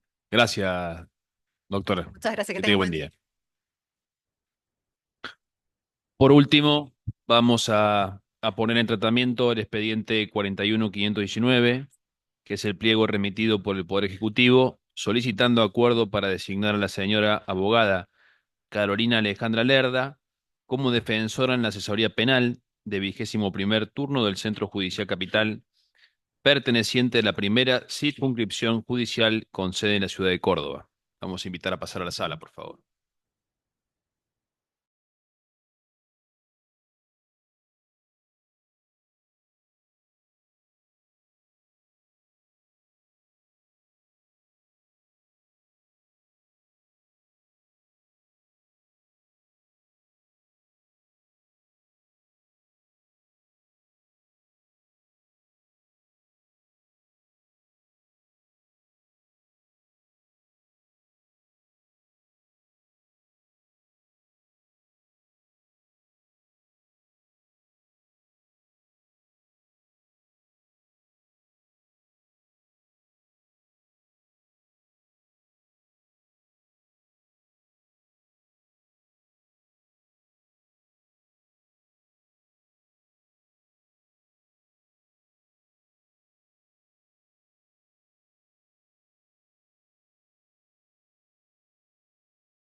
Buen día, doctora Carolina Lerda. Tome asiento, por favor. Gracias. Bienvenida a la legislatura de Córdoba, a la comisión que me toca presidir. Como hicimos con los demás postulantes, les vamos a pedir que se pueda presentar ante los legisladores que están en la sala y quienes están en la plataforma digital, y luego poder dejar abiertas las preguntas a todos. Usted está en uso de la palabra. Bien, bueno, mi nombre es Carolina Lerda, tengo 49 años, actualmente me desempeño como defensora pública penal, reemplazante desde hace 7 años, por haber rendido un concurso de asesora en ese momento con la denominación asesora letrada penal multifuero para el interior. En ese concurso quedé tercera en el orden de mérito. En este concurso tuve que esperar 7 años para poder rendir. 3 veces hubo convocatoria, no se llevaban a cabo. Y bueno, finalmente se dio, he rendido y he obtenido el primer lugar. Si me tendría que presentar, más allá de denunciarles mi trayectoria en el Poder Judicial, académica, que lo pueden tener en mi currículum, me gustaría que tengan idea de la persona que soy. Eh, Creo que cualquiera que aspire a cargos altos en la magistratura, en el Poder Judicial y que tenga el honor de sentarse ante los legisladores para poder ser aprobada en cuanto a su pliego, eh, necesita saber ante quiénes están sentados. Eh, Voy a comenzar desde donde soy oriunda. Pasé mi infancia y mi adolescencia en un pequeño pueblo de la provincia de Santa Fe llamado Suardi, que hoy es ciudad. Soy hija de descendientes de familia italiana. Mi padre, de ahí mi amor a la abogacía, ha sido un abogante litigante de la calle que en un pueblo hace un poco de todo sin tener ninguna especialidad. Mi madre, a quien admiro profundamente, era comerciante, fue comerciante y tenía un gran compromiso social. Ella fue fundadora de una casita hogar en la cual he dedicado también mi apoyo y mi ayuda y mi colaboración durante largos años de mi adolescencia. Siempre he trabajado ayudándola a mi madre, siempre me he destacado en lo académico, fui siempre escolta abanderada en todos los niveles, estando en orden de mérito también en la parte de la universidad, de la facultad. El último año de la secundaria he trabajado en una escribanía para ver si me gustaba. Me gustó, no había en la Universidad Nacional, entonces mi padre con mucho esfuerzo, por eso soy egresada de la Universidad Católica de Córdoba, me recibí de abogada, me recibí de escribana, pero antes de terminar mis estudios, bueno, tuve la posibilidad por mis altos promedios de acceder a una pasantía rentada en el Departamento Legal de la Coca-Cola. Bueno, se me dio todo junto, como a veces en la vida, o no sea nada, o sea todo junto. Me convocan del Tribunal Superior, me llamó la doctora Tarditi, porque había un convenio con la Universidad Católica de que los mejores promedios los invitaban y los convocaban a hacer las pasantías rentadas. Así que trabajaba a la mañana, a la tarde y pude terminar con honores mi carrera, recibirme de abogada, de escribana. Di clases en la Facultad de la Universidad Católica de Córdoba. Fui adscripta de procesal penal, de seminario de práctica procesal penal. Actualmente, bueno, por distintos motivos no ejerzo la docencia, pero sí participo activamente del proyecto de la Universidad Nacional de Córdoba con las tutorías universitarias, en las cuales recibo anualmente a pasantes. Bueno, y los puedo dar, de algún modo mi legado es seguir inspirando, que conozcan el volumen que manejamos en la Defensoría Pública, cómo defendemos con creatividad, con perspectiva de género, a varones, casos simples, casos complejos, juicios por jurados, que aprendan destrezas en la litigación oral. Y bueno, eso es más o menos mi legado. También he participado, soy miembro de ADEPLA, de AMJA, he participado activamente de las jornadas internacionales de defensa pública, en el panel Defensas Innovadoras. He sido convocada por el Centro Núñez del Tribunal Superior a dar charlas sobre litigación oral. actualmente y de hace 2 años y medio, y tengo felicitaciones por parte del Tribunal Superior. Estoy encargada de coordinar con otro defensor oficial todo lo que es el sistema integral de flagrancia, que creo que es importante y vital para descongestionar y salidas tempranas y descongestionar todo el tema carcelario. Y bueno, ese es mi lado y mi perfil. Soy mamá de Francisco, que está estudiando odontología, de Martín, que es deportista, se ganó su beca universitaria deportiva está en Estados Unidos después de estar 12 años en las inferiores de instituto, de estar por Sportivo Belgrano, bueno, siguiendo su camino. Soy casada por segunda vez, o sea, no me gusta hablar de familia ensamblada ni ser madrastra, sino que tengo una familia ampliada y soy madre auxiliar, siempre estoy. De Camila y de Martina. Camila estudia publicidad en la Universidad en Buenos Aires y Martina está estudiando abogacía. Y ahora vamos, bueno, a lo que les interesará, cómo es mi trayectoria en el Poder Judicial, para que quede bajo su análisis y que la puedan contemplar. Antes de recibirme en el año 97, desde 1997, parece que una leyenda, 27 años en el Poder Judicial, ingreso como pasante ad honorem, fui la primera tanda que teníamos que rendir.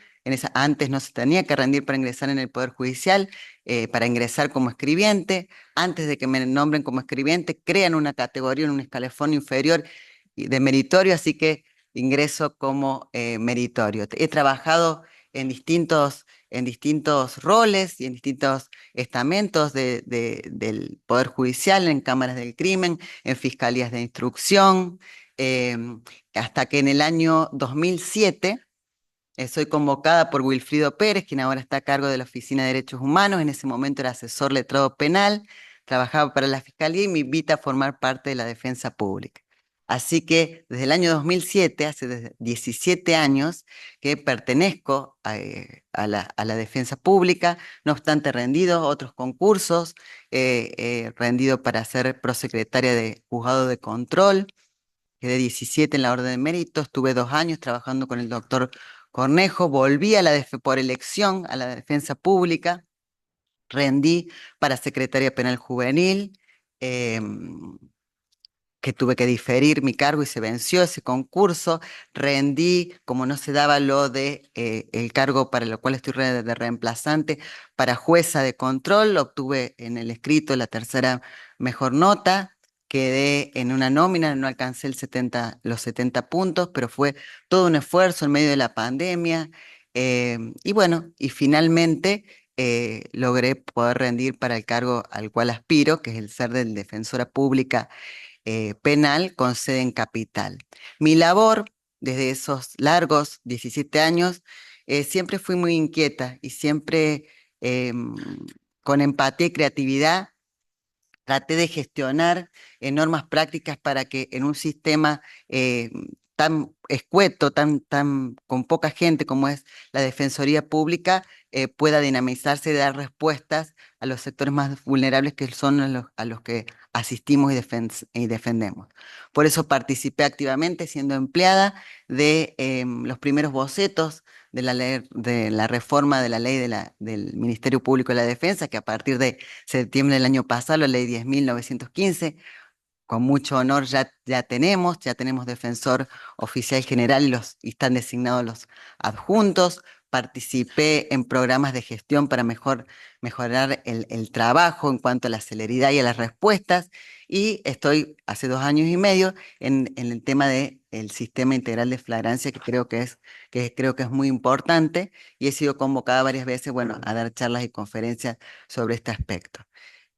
Bueno, esa es mi presentación y estoy dispuesta a lo que me quieran, las inquietudes que puedan tener.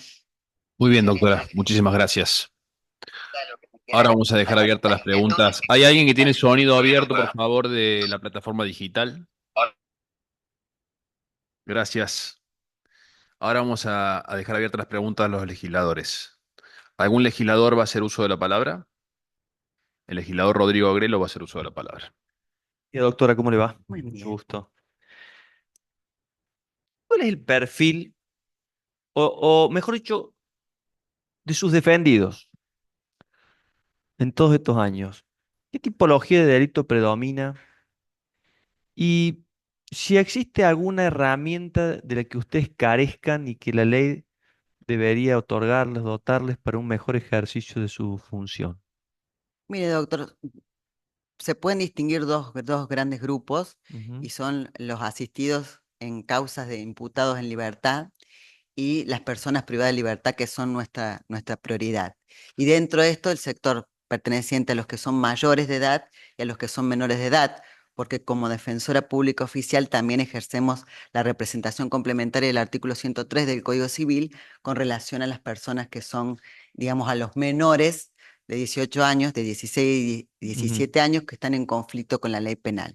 La problemática, digamos, los delitos sobre los cuales tenemos mayor representatividad, son delitos en contra de la propiedad, hay muchos temas de abusos sexuales. Durante 2 años y medio hice la especialidad, porque dentro de la Defensoría Oficial tenemos especialidades, hice la especialidad de narcotráfico. em, y ahora también defendemos, porque no solamente las personas que carezcan de recursos, sino aquellas personas que no se quieran defender, ujú, como la ley les garantiza la Constitución, ujú. el derecho sagrado a la defensa en juicio, muchas veces tenemos que defender a personas que están acusadas de asociación ilícita. ¿Qué herramientas? Mire, doctor, hoy tenemos el problema de, bueno, está tratado en la legislatura cordobesa. Córdoba adhirió a la ley de emergencia penitenciaria. Es el gran número, el gran volumen de personas privadas de libertad.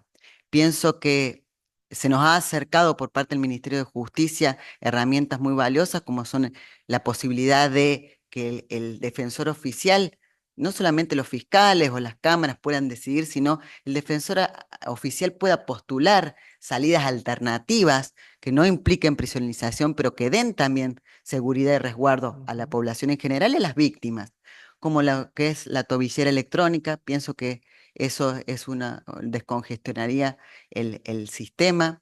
La habilitación también de la prisión domiciliaria en más casos de lo que la ley permite, con una mirada totalmente amplia y sensible en materia de narcotráfico. La jueza Morales ha habilitado la prisión domiciliaria a mujeres vulnerables que, bueno, caían presa en esta especie de ser las expendedoras de drogas. Y ahí hay un convenio también muy importante al cual echamos mano, que es un convenio del cual participó el Ministerio de Justicia, Desarrollo Social, el Tribunal Superior y algunas entidades con relación al fomento y a la posibilidad de articular y coordinar la formación de las mujeres privadas de libertad para que puedan tener algún oficio y de nuevo, cuando estén condenadas con una condena de ejecución condicional y o aún cuando estén con prisión domiciliaria, darle la posibilidad de tener un trabajo y que no vuelva, si no tenemos ese circuito infinito. Es como lo que pasa con los menores, el Ujú. círculo infinito y cómo descomprimimos el sistema. Usted me pregunta qué herramientas pedimos los defensores, es más estructura. ¿Cuánto, perdón, le interrumpo, qué cantidad de empleados tiene usted a su cargo? Es imposible casi. Hoy somos 23 defensorías con distintas especialidades. En su oficina. En mi oficina, que es una defensoría de imputados para distinguirla porque hay otras que Sí. tienen equipos de trabajo, cuento solamente con un auxiliar y un empleado. ¿En cuántas causas tiene participación? Mire, más de 3.000 defensas por año.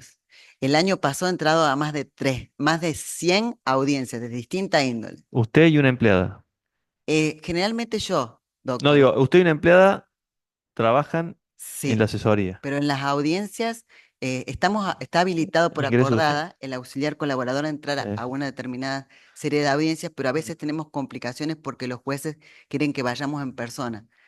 Entonces, Claro. la estructura, no, esto no es una queja, digamos, como un lamento, ni un reclamo, pero es una realidad. Si usted me No, pero pregunta puede afectar la calidad de la defensa, porque totalmente, nadie tiene la capacidad para entrar 100 audiencias al año con un conocimiento cabal de los hechos. O sea, me parece que Bueno, cae de maduro. Totalmente, doctor. No es la capacidad. Eh, Me olvidé la pregunta cuando levantó la mano. Siga, siga, después, Quiere después ya me acuerdo. pensar y le vamos a dar la palabra a la legisladora Martoche, por favor. Adelante.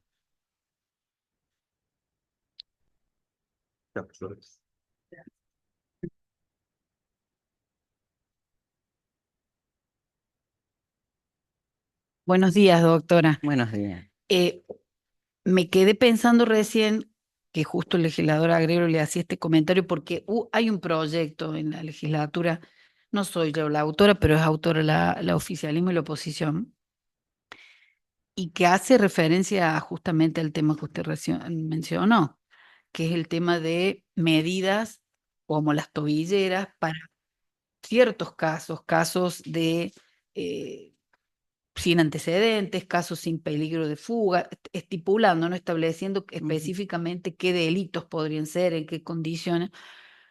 Y el motivo de este pedido es justamente eso, porque se está, bueno, es de público conocimiento el problema que ha habido, los habeas corpus, también la violación a los derechos humanos que se dan en este tipo de situaciones.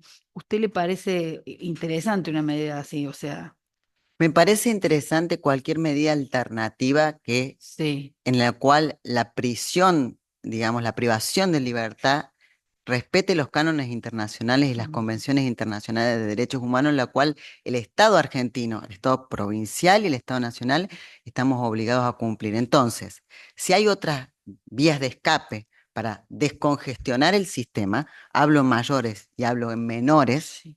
que no sea solamente la cuestión estructural, creamos más cárceles, porque eso no va a descongestionar el sistema penal, porque es como si tendríamos en una cajita y la misma cantidad la tendríamos que distribuir en 3. Eso estructuralmente no es una solución que pueda ser sostenible en el tiempo.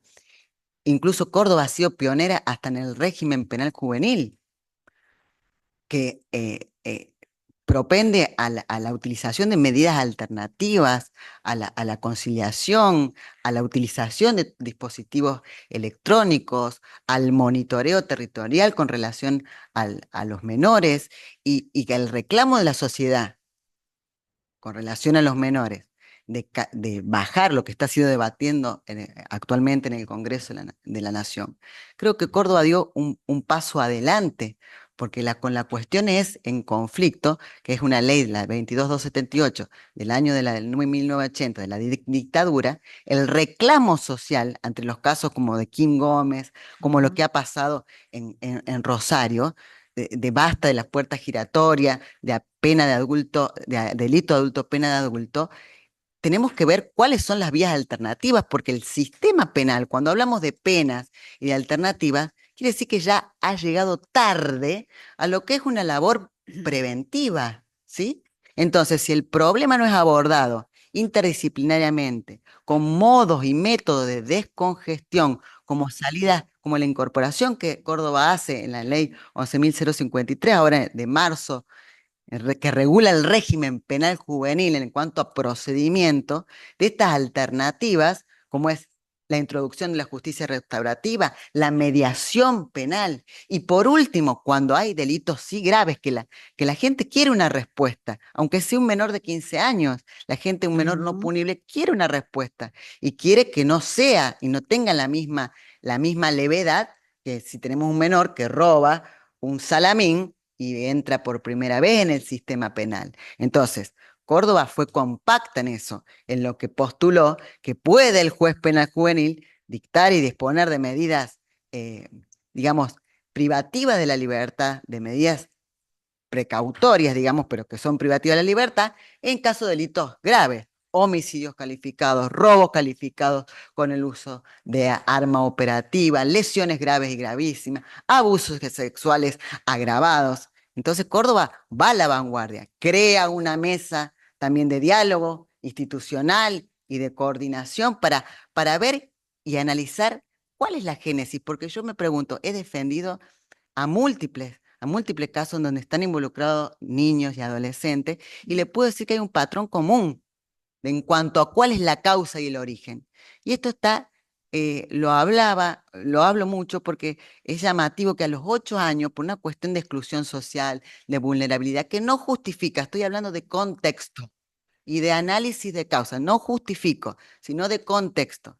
Menores que a los 8 años en estado de total abandono, víctimas y testigos de violencia intrafamiliar, quedan expuestos a las calles y es la droga. Entonces, si solamente bajamos la edad en la imputabilidad, eso solo no va a dar el resultado. Tenemos que analizar las causas y el efecto. Tenemos países como Uruguay, 13 años, como Chile, 14 años, y bajar la vara, ¿es la varita mágica? Yo creo que no. Primero hay una gran labor preventiva, con apoyo familiar, con contención, con darle a los adolescentes la posibilidad o si ingresaron en el mundo de las drogas, darle la posibilidad de rehabilitación, darles la posibilidad de desarrollar un oficio, porque no hay una deserción escolar tremenda. Entonces creo que también la provincia, de la mano del municipio, han hecho muchos avances en esto. Las plazas, que antes eran lugares, focos infecciosos de adolescentes llenos lo único que iban era a drogarse. Ahora hay canchas de básquet, hay canchas de patín. Entonces, fomentar el deporte, el apoyo familiar, el arte, el oficio, yo creo que esa es la labor preventiva. Y después cuando ya llegamos tarde, cuando ya estamos sobre los hechos, y bueno, medidas graduales, como han hecho en Córdoba y se ha avanzado mucho, con esta labor también coordinada con el Consejo Deliberante de la Municipalidad y la mesa de diálogo interinstitucional para ir siguiendo si las pautas y las políticas que se van implementando dan o no resultado. Yo creo que el discurso de no a la puerta giratoria eh, es un discurso que la gente reclama, pero ¿sabe lo que la gente reclama y lo que un poder judicial no se puede permitir y no se puede llamar digno de ser una justicia justa? Es no dar respuestas. No dar respuesta. Y la respuesta debe ser en mayores y en menores acorde a las causas y también a la gravedad de los delitos que cometen. Muy bien. Legislador Agrelo creo que ha recordado su pregunta. Sí. Dos cositas. Una, si tiene una idea aproximada de en qué porcentaje de las causas en las que usted ejerce la defensa, tanto sea de menores de edad cuanto de mayores, eh, se trata de consumidores de drogas, habitualistas. Y lo segundo, una mirada suya de cuán eficaz es el sistema de sociabilizar, a ver, de capacitación laboral y de educación y el tema de la recuperación en el caso de adicciones, estando privados de la libertad. ¿Cómo ve la situación de esos sistemas usted? ¿Qué recomendaría hacer en esos casos? Lo que usted advierta. Pero Bien, lo primero, me importa mucho también eso. ¿Cuánta gente que comete delitos está en consumo? bien, doctor. Imagínense que estamos hablando de 3.000 casos anuales. Ujú. No me atrevo a decir una cifra Impresión. certera, No, pero por mi supuesto, una impresión, impresión. más del 90%. Más del 90% estamos hablando de personas que inician su consumo, obviamente con sustancias, a veces con fana, con paco, con un deterioro tremendo a nivel conductual y cognitivo y a nivel que el consumo repercute en cuanto a la criminalidad, no solamente en el inicio, sino en la gravedad. Cada vez son hechos más graves porque no hay control de sí mismo, porque la droga los pone absolutamente violentos. Entonces, ¿cuál es la mirada? Casi más del 90%. Esto es alarmante. ¿Y qué contención se les da? Porque uno habla como si la solución mágica fuera la cárcel, construir más cárceles, y eso hay un compromiso muy fuerte por parte de la gobernación de terminar con la extensión de la UCA, de hacer el CEMAC, que es una cárcel de máxima seguridad, una proclama, una manda a los diputados y senadores provinciales para que en el Congreso de la Nación propugnen por la celeridad para la construcción de la cárcel federal, porque también tenemos los provinciales sumados a los federales. Pero si dentro de la cárcel, doctor, no se les brinda, y a eso voy a su pregunta, en el caso de adicciones crónicas, un adecuado tratamiento, hay un solo módulo en Bower que es un pabellón para tratamiento específico de las adicciones, ¿sí? Y ese módulo es insuficiente. Entonces, eso genera una bomba de tiempo, porque eso también permeabiliza el ingreso de droga en la cárcel. Hay demanda. Entonces, exactamente. Entonces, si no se hace un abordaje profundo de todas las problemáticas, se le da oportunidad dentro de la cárcel para que tenga un oficio, para que pueda después extramuros, toda la Pero cuestión deportiva, hay permítame, grupos, sí, permítame interrumpirla. Yo entiendo conceptualmente lo suyo, pero mi pregunta es, ¿cómo ve usted la operatividad actual de esos sistemas en la insuficiente, cárcel? ¿Cómo? insuficiente, Insuficiente. insuficiente. Ujú. Esa es la palabra. ¿Una insuficiencia de qué grado? No podría porque no tengo los conocimientos, no tengo la No, pero usted estadística. tiene 3.000 defendidos. Es insuficiente, doctor, porque cada vez que llega a la audiencia, mire, créame que los defensores podemos articular y podemos peticionar a través de distintos escritos, inboche, para que se les brinde a las personas tratamiento, no solamente en la adicción, sino en las causas vinculadas a la violencia familiar y de Ujú. género, adictos a la droga, adictos al alcohol, o en los casos de los abusadores sexuales, que se le dé un tratamiento para abordar la problemática, para volver a evitar después la reincidencia. Es insuficiente lo que hay. Lo siento en la audiencia y le digo, bueno, ¿cuánto que está preso? 1 año y medio. Y desde el tiempo que está detenido yo he presentado el segundo día un escrito para que se le brinde un tratamiento integral, Ujú. psicológico y psiquiátrico. ¿Cuántas veces lo ha visto un psiquiatra? Una sola vez, doctora. Claro. ¿Le ha dado medicación? Sí. ¿Y las pastillas las está tomando? Y no hay. ¿Y un psicólogo cuántas veces lo vio? Uno. Y en eso hablo de la insuficiencia. Y en eso creo que hay que apuntalar. ¿Por qué? Porque si no es tapar con el sol, pretender tapar el sol con la mano, distribuir los mismos presos, que tenemos una población carcelaria, doctor, en Bower son más de 16.000. La realidad es que las celdas de los procesados que están para 3, hoy la habitan 6. Una necesidad imperiosa. Doctora, quiero renunciar a mi derecho a la casación, quiero que me pasen a Claro. penados porque hay más plazas. Con una UCA que tiene plaza para 600 y tenemos 1.300, en donde hay habeas corpus presentados, unos por pendiente de resolución, llamados a una mesa de diálogo institucional por parte de la jueza Celeste Ferreira. Entonces, bueno, ¿cómo descongestionamos?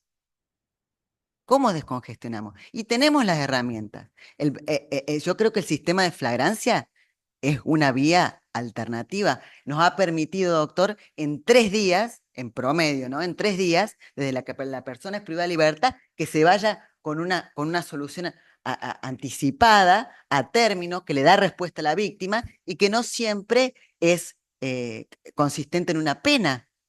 Se va con una probation, con una aplicación del principio dispositivo, se hace participar a la víctima. He tenido causas en las cuales se ha llamado a la víctima y la víctima dice, no, no quiero que le impongan pena, quiero que repare el daño, quiero que trabaje en una institución. Claro. Y tenemos esa red, esa posibilidad con la gestión de la OMA, que es la Oficina de Medidas Alternativas, que yo creo que esto a largo plazo va a dar sus frutos.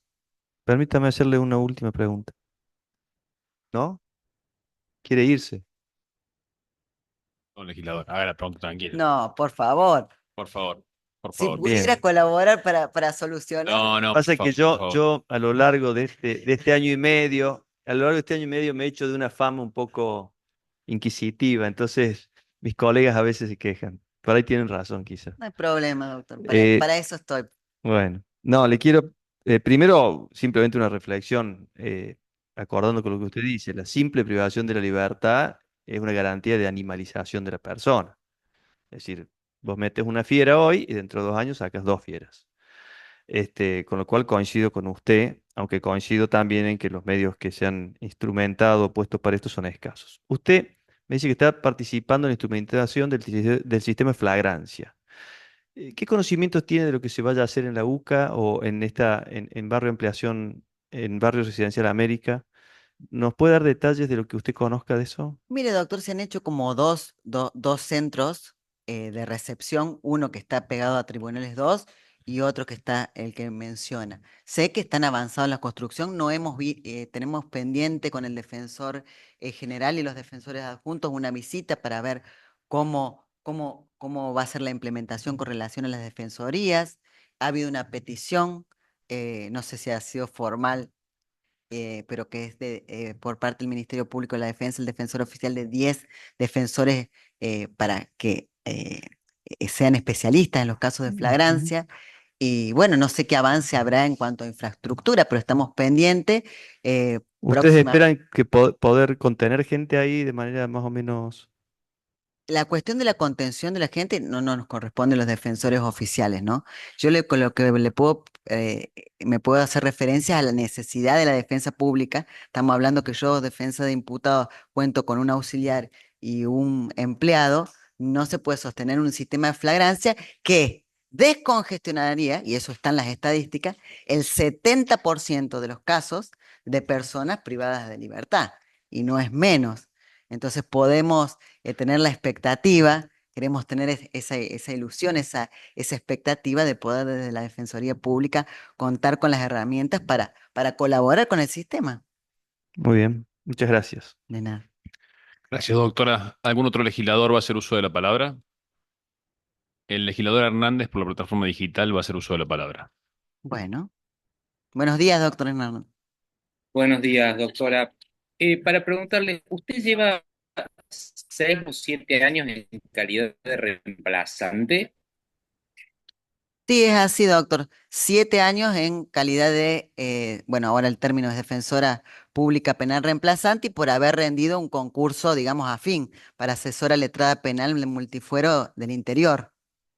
Y hace 17 años que estoy en la defensa pública. Soy la primera funcionaria y tengo el honor de ser mujer que hizo toda la carrera en la Defensoría Pública antes de tener el Ministerio Público de la Defensa su propia estructura. Es más, fui ternada cuando quedó vacante la secretaría, pero como no se hizo más concurso, sacaron de otra lista y pusieron una secretaria, pero fui ternada para ser secretaria de la Defensoría Pública.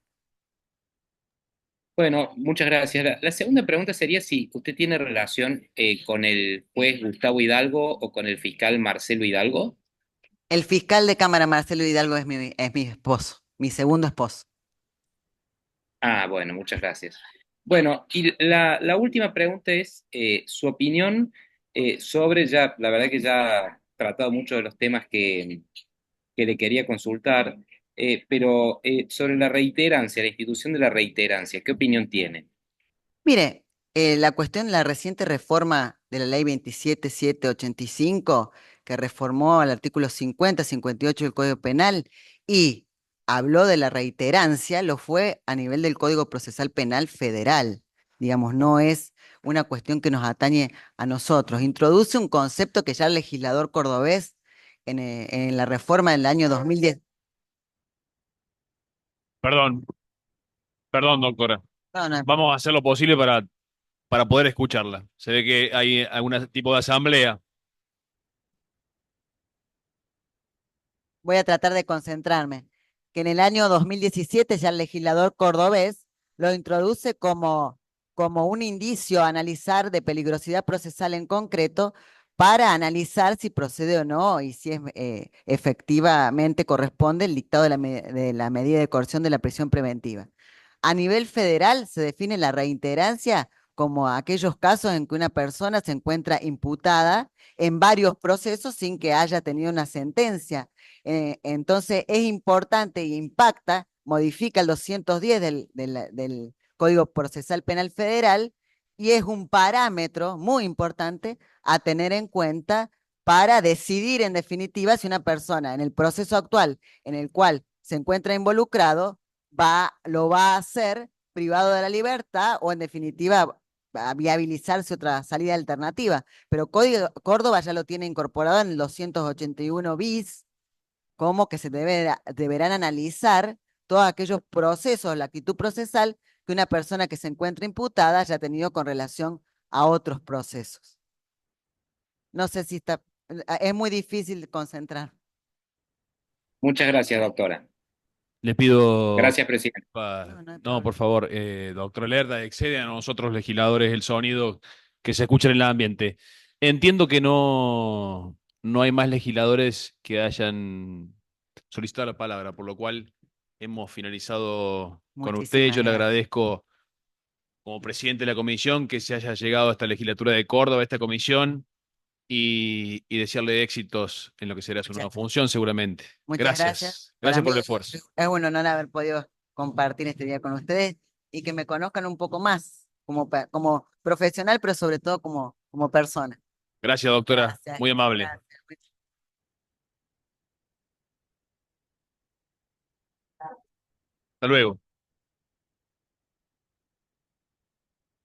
Vamos a poner en consideración los 4 expedientes en conjuntos: el 41.735, el 41.726, el 41.731 y el 41.519. Quienes estén por la afirmativa, por favor, sírvanse a expresarlo. Se encuentran aprobados. Le agradezco muchísimo a todos los legisladores que han estado en la sala y en la plataforma digital. Hemos finalizado la comisión. Muchísimas gracias.